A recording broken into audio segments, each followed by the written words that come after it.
You know, the idea of leadership traits is something that is not commonly talked about by anybody, really. I mean, some leaders discuss it, but it's not a common topic.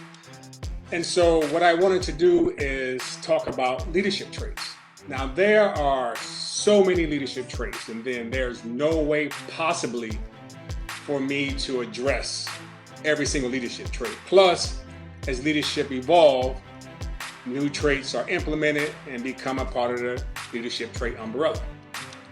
So I think I'm going to talk about 6 or 7 during this time, and we can cover those traits. Now, these traits that I've chosen to discuss, I'm not placing them above any others.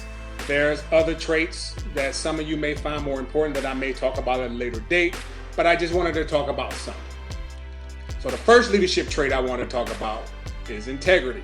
Now, integrity is a leadership trait that is common to all. So if you have never heard of leadership traits, this is one that a lot of people want to live by. This is what they want their leaders to live by. Now, a person with integrity or a leader with integrity, they do their very best to do what is always right. Now, they're not perfect, so they're going to make mistakes, but they draw on their morals and values to guide to the decisions that they make. These people are dependable, they're reliable, and they constantly do what is expected of them, at the same time supporting others when it's needed. These individuals lead by example. They set a high standards that others want to emulate.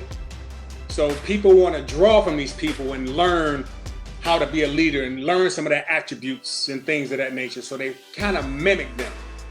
They also give credit when credit is due. And they hold themselves accountable for their own mistakes. So a person of higher integrity or a leader with high integrity, they're not ashamed to admit their mistakes. They're not ashamed to own them. They're not ashamed to learn from them. Now, the more honest and transparent the leader are with their approach, the more will be rewarded with respect, confidence, and loyalty from those you lead. That will improve the organization cohesion, morale, and the spirit of that unit or organization, I should say. So that is why integrity is important. Some people by default say this is probably the most important, but again, when you select in traits, it's subjective. Everyone has what they feel may be more important, and we'll talk on that a little bit later. The second one that I want to talk about, the second leadership trait, is balance.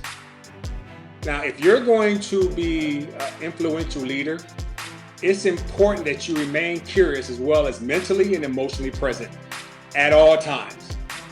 It is difficult, if not impossible, to maintain this type of engagement when you're overworked and you're burnt out. It is completely impossible. It is also impossible to take care of and manage your team's emotions when your emotions has no control, when you're out of control with your own emotions, so you have no balance. So if you're off balance, there is no way that you can balance your team. So again, I mentioned in the past, like on the schedule for my team, I have, self-time or me time. And I put it on that calendar for maybe an hour a week or maybe 2 hours a week, depending on what we got going on. I put it on that calendar. And so when that time comes during the day, if, it's possible, they will take that hour or those 90 minutes and go do whatever it is they want to do. They can stop and go to sleep. They can go run to Starbucks and get coffee. Whatever they want to do for those 60 or 90 minutes to give them a moment of decompression. That is their choice. So offer that if at all possible. So again, take regular vacations and trips. So you have to set those healthy boundaries. But keep in mind, when I say balance, you have to balance work, you have to balance home. Because sometimes if your work is off balance, that carries over to home, and vice versa. If home is off balance, then sometimes work becomes off balance. So you have to find a way to balance both so you can be there as a leader for your team. And you also got to be able to, some organizations where they may have like a high season, where, the volume picks up. So you have to learn how to balance that amongst your people, which means you have to know your people. You have to know their strengths and weaknesses. You have to notice any changes in their behavior.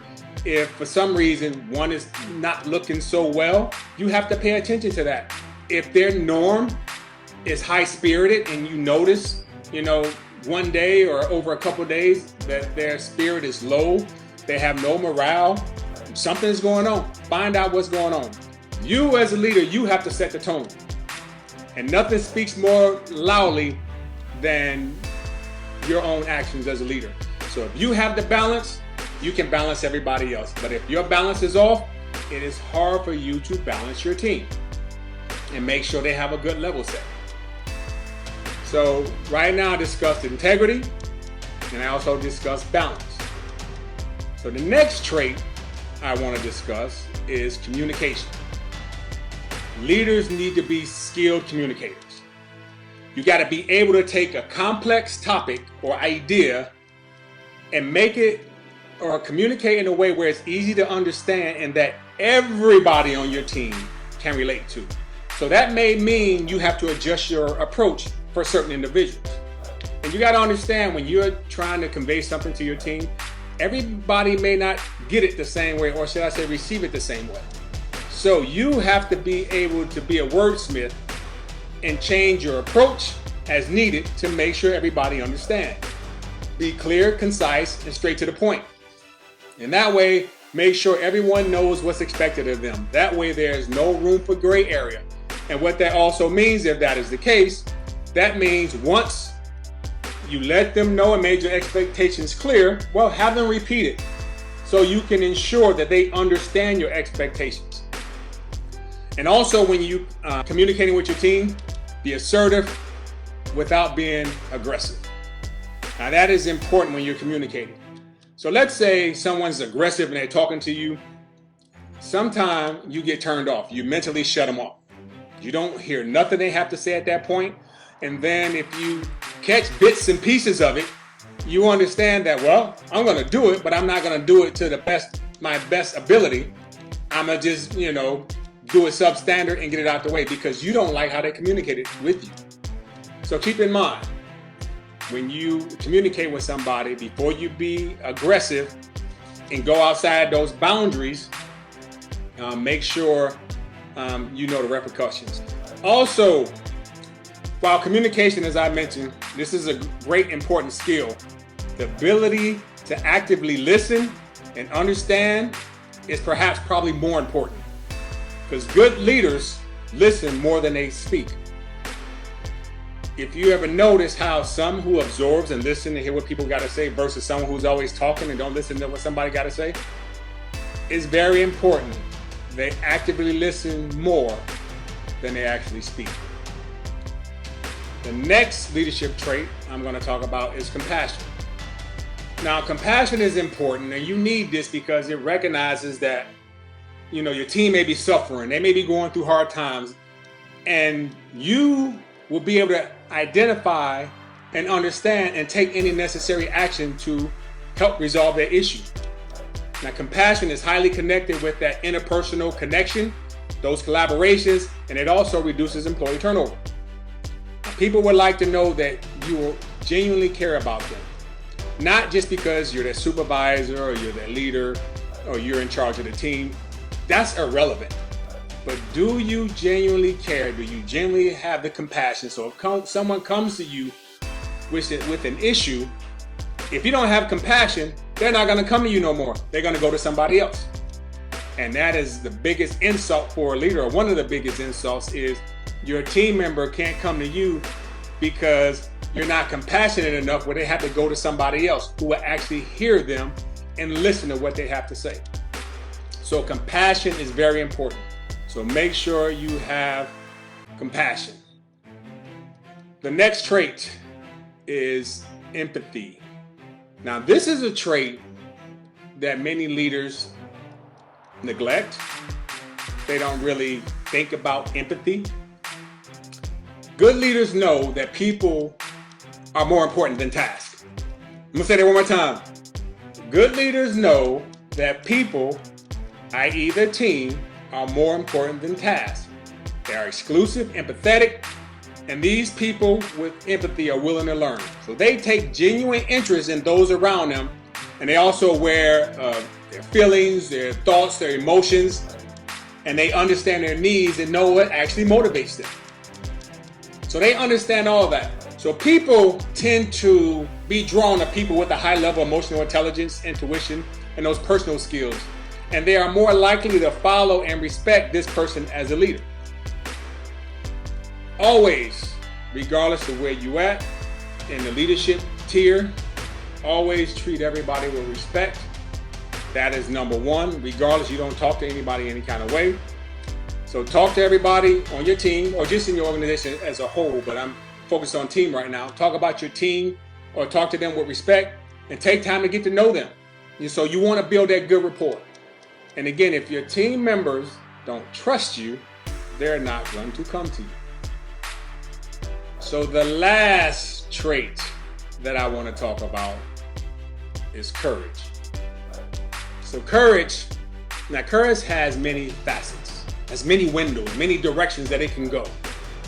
So it's not as restrictive as some of the others. So courage, so basically a courageous leader is someone who isn't afraid to seek out honest feedback openly from those around them. You know, they're open to listening to the unfiltered feedback, but of course in a professional manner, which sometimes also may not be easy for you to hear, and be willing to learn from the feedback and make the necessary changes from that constructive criticism. Courage is also admitting your mistakes, your vulnerabilities, and this is something that all leaders must do. I know they don't, because what you don't want to do is create an environment where you as a leader on this pedestal and you think you're perfect and you think you're above everybody. You're putting barriers between you and your team. You don't want to do that. So if you made a mistake, own it. You can own it to them and let them know, hey, I make mistakes too, and that's okay. That is okay. So keep that in mind. So you admit your errors, you have vulnerabilities, and what that does is create a culture of trust. Because your team members know, hey, this person is just like me. They're not perfect. They make mistakes. So they're human. It puts that human aspect in that relationship. And it's also taking responsibility for your team's actions. And so when I say, let me be more specific, taking responsibility for your team's professional mistakes. And when I mean professional, I mean, I'm not saying if you got, a team member who turns out to be a thief and stealing stuff. That's not what I mean. I mean, when you got a team member who missed a deadline, who's lacking on their project, things of that nature. Not a person who goes out and get a DUI on their personal time. Not that kind of stuff. But in the professional setting, you as a leader, remember, everything professionally is your fault. And you, anytime your team makes a mistake, you are ultimately responsible because you are the one in charge. And sometimes you say that's not fair, but that is the reality of leadership. That is the reality of it. Also, like I said, courage has many facets. Courage is doing things that may compromise your reputation. That may be you going against the grain and standing up for something that is right while others sit on the sideline and look at you because they'd rather stay over there and not ruffle no feathers. So they want to fit with the majority instead of standing up with what is right and going against the norm. That also means having a difficult conversation with your supervisor and let him or her know that you may disagree with something that he or she may have done and explain why, which in turn, that could lead to animosity. And that can make them out to get you and create this negative environment, but you have to stand up for yourself and have the courage to do that. But it also means having those uncomfortable conversations with those you lead, regardless of the outcome. You have to have those uncomfortable conversations. Leadership is not easy. It's not fun. You don't get no bells and whistles. You are the person in charge. You are a leader 24 hours a day, 7 days a week. Now, of all the leadership traits, and this is my personal opinion, and everyone has, again, it's subjective, everyone has that. But for me, courage is the most important leadership trait. Again, in my professional and personal opinion. Why? Because without it, you cannot exercise the other leadership traits. You must have courage to exercise integrity, compassion, empathy, and all the other leadership traits that exist. To me, courage is the foundation. All the other leadership traits are the pillars. It's built on courage. If you don't have the courage and you're filling a leadership position, the point is moot. You're a hollow person standing filling a role of a leader when you shouldn't be. But we see that all the time because they don't have the courage to stand up to their boss. They don't have the courage to speak up when something is wrong. They don't have the courage to go out of their way to take care of you because they feel somebody might complain. They don't have the courage. Again, the courage is the foundation. All the other traits are the pillars. And those are the leadership traits that I wanted to discuss today.